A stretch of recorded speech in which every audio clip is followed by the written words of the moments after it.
It's been a while. Let's see who else joins. I can't go on for very long. It's super hot. There is a big fan, which is probably making a horrible noise, and there's some talking and stuff. But quick update. So, crypto class actions. First thing. Some of you may have noticed that the Daily Mail last weekend put out an article about our case, which was a fantastic article. And big thanks to the journalist at the Daily Mail who chased that story. She really, really wanted to run that story, and she did. She got it run. It was not easy. People are nervous. Even the Daily Mail is nervous publishing stories about Facebook and Google. They ran it past legal, I don't know how many times. It took a long time. Anyway, they ran that, and that's unleashed a tsunami of other coverage, because the crypto press, there's a very well-developed industry around crypto and cryptocurrencies, and there's a big load of websites that talk about it and write news about it, and but it's very rare for them to take a story from the mainstream back into the crypto press. So the crypto press is now all covering this story, which is good. There's things, the case really is moving, and it could be moving in a very different direction very soon, but I can't, unfortunately, I can't say everything that's going on. But one thing that's happening is that all the time we're hearing about news stories of how companies and people were affected by the advertising bans that boosts our case, that strengthens our case. And it's very, very, very clear we're on the right track. And also, these companies keep doing things that hurt their case for us. So, for example, the recent Twitter hack, one of the primary things in the Twitter hack was that they put this, just a well-known scam, and it's a scam that predates crypto. It's like, you give me some money and I'll give you back double. The Nigerian scammers have been doing that for years with emails. Send us your bank account, and then they ask you to send a small deposit to prove that that's your bank account, and then you never see any more money. That's the same thing that they're doing with these Bitcoin scams. And if you look on YouTube, these scams are everywhere. They take a video of Elon Musk or Steve Wozniak, the co-founder of Apple, and they have this video running in a loop. And then on the other side of the screen, they say, I'm Steve Wozniak and I'm giving away millions in Bitcoin. Just send your Bitcoin, send one Bitcoin and we'll send you back two. It's a scam. And YouTube for years has taken minimal action to stop this. And yesterday or the day before, Steve Wozniak actually led a group of people to sue them. And the group is Steve Wozniak and people conned by this con. And we don't know yet the defense. There's another case that's in American courts by a company called Ripple. Same thing happened with them, that their CEO's image was used in this exactly the same scam. So these are very similar cases. I'm sure this happens on Facebook as well. I just don't look at Facebook. And so with our case, the companies claimed that they were banning the advertising to protect their users from scams. But 2 years down the line, their users are getting scammed. These companies are not taking enough action to take them down. And yet the entire legitimate crypto industry is still banned, or banned largely. So even though in our case in Australia, saying, as if Google we'll submit our action. If they come back with the defense, we did it to protect our customers, case dismissed, well, the case will be found in our favor in summary judgment. If that is their only defense, that's what will happen, because it's not a defense to the crime. You go to the Australian statute book, you look at the possible defenses for this, and we haven't managed to work out what Google's defense or Facebook's defense or Twitter's defense will be. But if they try we were just trying to protect our customers from scams, not a defense. And even worse, they've gone into other courts in America and said, we're not able to protect our customers from scams, and Section 230 gives us immunity, and we don't have to protect our customers from scams because anybody can publish anything they like on our platforms.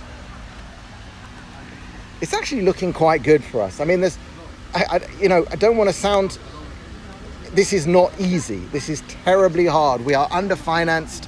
We're the little guys against the big guys. it is going to prove hard to finance this the traditional way. We now know that because, even when you've got Daily Mail who are terrified of publishing any mention of Facebook or Google that is in any way mildly negative, even though it's an actual just news story, that they're not doing something against Facebook or Google by reporting what we're doing, but they have to think about it because Daily Mail is the number one English language newspaper online. Number one. It's usually top 10 world websites for news. Other ones that are in the mix are CNN and Yahoo actually comes up very highly always. But for an actual established world newspaper, Daily Mail's number one by a long way. New York Times is down 10 places below them in it. And they're nervous because their entire business, their online business, it's dependent on traffic from Google and Facebook. They can't exist without it, or they would have to exist in a very different way. So when it comes to also funding a lawsuit like ours, the people who could fund this lawsuit, oftentimes for their other businesses, which is finding members for class action lawsuits, they rely on, where do you think they advertise to find new members to class actions? Google and Facebook. So, to be honest, it seems that the only way that this case is going to be brought is by a couple of weirdos in Israel who just have, very little, we've got some assets, but basically we're going to put everything on the line for this. We are going to be at risk. And I know what's going to happen is people will start digging into my internet history. They'll find every post I've ever made. They'll come at me with the full cancel culture thing. Andrew's a little, he hasn't got the online presence that I've had, controversial as it is. But when it comes down to it, it isn't going to actually help them in the only place that matters, which is in a courtroom in Australia. How to get involved, jpbliberty.com, and JPB stands for John Perry Barlow, who was a songwriter with the Grateful Dead, and he wrote if you Google him, John Perry Barlow and Internet Freedom, read his manifesto for a free internet, and you'll understand the reasons why we're bringing this case. And it's not just for the money. That's another thing. We've recently sort of published, forthwith we issue our demands, just like the Monty Python after capturing Pontius Pilate's wife, they forthwith issue their demands, which are the complete dismantlement of the Roman imperialist state. Well, we're not quite demanding the complete dismantlement of the Facebook imperial state or Google, but we are asking for some other stuff, because the way a court case like this would work is we would fight first over liability. Did they break the law? And that's us putting our case, showing our evidence, and then putting a defense. If their defense doesn't actually work under the law, we could get a summary judgment quite quickly. And if we got a summary judgment, then we can ask. Now, monetary damages will take a long time to go backwards and forwards over. But we could ask immediately for injunctive relief. We could ask for things like free advertising for crypto projects, or an allowance of up to $10,000 for any nascent crypto project that wants to advertise on Google, Facebook, and Twitter. We could ask for an apology, a worldwide apology. Hey, we were wrong to do this. We can ask for all of these kinds of things in a court in Australia, and a court in Australia can actually ask for them. And I've been playing this through in my mind. If someone were to ask me, why do you think this happened? Why did they write into their standard terms and conditions a term that any reasonably competent competition lawyer in Australia would know was problematic and probably illegal? This cartel provision law, it is not new law. It's been around for a long time. Any competent lawyer in Australia at a reasonable level would read that, what they put in their contracts, and say, you're going to have a problem with this.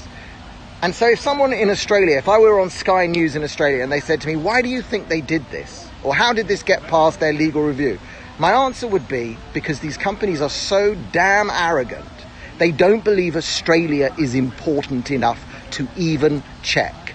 They wrote the rules in California. They put it on the web. They pressed send. Maybe a week before, they asked lawyers all over the world if to review it. Maybe, but I don't believe that they've actually got vast in-house legal resources in Australia that would have reviewed this term, understood the scale of the crypto market in 2018. They wouldn't have understood like that. And even if Australia raised an objection, do you think they cared back in Silicon Valley? I don't know. I think they just don't think Australia is an important enough place. And that's what I would say to a judge. Won't be me, because I'm not a lawyer. If you've seen any press that says I'm a lawyer, I'm not. Andrew's the lawyer, I'm not. I'm doing the publicity and technology, but doesn't matter. It's a minor mistake. Daily Mail got it completely right, did not call me a lawyer. Daily Mail's article was... there's not a word in that I can fault. I've come under a lot of fire over on Hive, but that's a long story. But the truth is, the longer... We're not now a long way away from actually filing this case in a court. There is something that has changed with us, and we're going to file it, and we're going to throw the dice in. It means taking a bit of a personal risk, probably, and we'll do it. jpbliberty.com. All the information is on there, and on there there's a link to a sign up. So if you had crypto, if you had a crypto business, if you had any involvement with crypto in 2018 and in limited cases after that, you're eligible. You can put in a claim, and it doesn't matter if your claim is, it doesn't matter if you had $500 of crypto. So what? We might be able to get you $300 back. Whatever. We're asking for no money from anybody who joins the suit. That's very important. This is not a send us your Bitcoin, we'll send you back more. No. There's two sides to this. If you join the case as a plaintiff, you're anonymous, you're unlisted on the court documents, you're just a number, you're just one of, I think we're over 550 claimants now. You stand to win down the road if we get a judgment or a settlement. The secondary side is that we are raising money to help bring it. We're self-financing. I don't get paid. Andrew hasn't taken a penny out of this. All the money we've raised so far is in a pot. We've spent some of it on lawyers already. We will need legal help in Australia. We'll do as much of the legal work as we can here in Israel. But any money that we raise will go to that. And that's a totally different side. Contact us direct. It's better to have a conversation about that. We're not soliciting funds, just don't send. That's different. So two different things. Join the case for free, no win, no fee, no risk, no, not even named, can be anonymous. On the other side is, yes, we are going to start looking for more funds again to help us bring the case so that we know we can bring on board really good lawyers in Australia to do some of the detailed work. We've had a bit of help in that department so far. We've paid for some of that. We've had it generously donated, but we're going to do it because we're going, and I'm like driven for this. This is what I'm living for at the moment. This is my, there are some other things I should be doing, but this one is taking up way too much of my time. But I'm very pleased because in the whole way in which the world has moved. On Monday, Google, Facebook, Apple, Amazon are all in front of Congress. I think maybe even Twitter might show up. But it's theatre. It's theatre. It's 5-minute questions from congressmen. They can't work out what to do about these companies. And we are holding the nuclear bomb in Australia. And I think Australians particularly are going to love this, because Australia is a place where sports is the thing. Outdoors, they love sports, and they like fairness. They don't like unfairness. They don't like the little guy being bullied by the big guy. And these guys are the ultimate bullies. They are the ultimate bullies, and they bring no positives to Australia. They just rip money out of your country. They've destroyed your media industry. They make the largest newspaper in Australia nervous about publishing a legitimate news story. That's what they've done. They've destroyed vast swathes. there's no way in which these companies are likable anymore. We know what they do with our data. I mean, Facebook, in their annual report, everybody is worth 25, yes, I've got a comment here. Have you spoken with Avi Yemeni? Yeah, Avi actually filmed a video of me talking in Jerusalem, which was really useful. And we'll go back to Avi. Avi's on board with this, and as soon as we need coverage, we'll get more from Avi. So, yeah, these guys regard you. Facebook values you at about $25 a year. That's what you're worth to Facebook. If you're just some guy posting, some woman, some person posting your pictures and saying hello to your family, that's what they mine out of you. $25 a year, you're worth to them.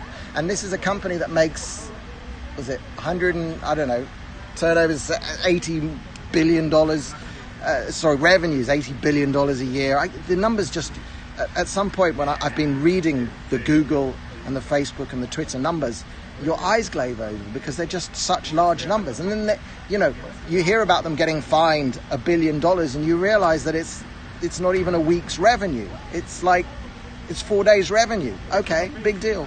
Move on.